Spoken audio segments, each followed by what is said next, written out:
మీ target ఐఐటీనా లేదా ఎన్ఐటీనా?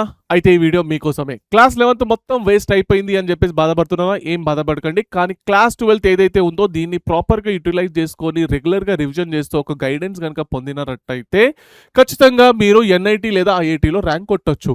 దీనికోసం మీరు చేయాల్సిన పని ఏంటి అంటే ప్రజెంట్ మన పీడబ్ల్యూ తరపు నుంచి మీకు విశ్వ దివస్ ఆఫర్ అయితే ఉంది. ఈ ఆఫర్ లో ఏంటి అంటే ప్యూర్ గా క్లాస్ 12th స్టూడెంట్స్ ఎవరైతే ఉన్నారో వాళ్లకు 1,00,000 జేఈ బ్యాచ్ అయితే స్టార్ట్ అవబోతున్నది. దీంట్లో మీకు లైవ్ క్లాసెస్ అయితే జరుగుతూ ఉంటాయి. ఈ లైవ్ క్లాసెస్ కనుక రెగ్యులర్ గా మీరు అటెండ్ అవుతూ ఇచ్చిన డిపిపిస్ కనుక సాల్వ్ చేస్తున్నట్టు అయితే ఖచ్చితంగా రాబోయే 2027 లో పక్కా ఎన్ఐటీలో లేదా ఐఐటీలో ర్యాంక్ కొట్టొచ్చు. అయితే దీని యొక్క ఒరిజినల్ ప్రైస్ వచ్చేసి మీకు 8,000 రూపీస్ అయితే ఉంది. ప్రెసెంట్ ఆఫర్ లో మీకు 4,499 రూపీస్ కి మాత్రమే వస్తుంది అన్న. సో ఈ ఆఫర్ ని తొందరగా యూటిలైజ్ అయితే చేసుకోండి. ఎన్ఐటీలో లేదా ఐఐటీలో ర్యాంక్ కొట్టండి. All the best. బ్యాచ్ లో తొందరగా జాయిన్ అవ్వండి. లింక్ బయోలో ఉంది.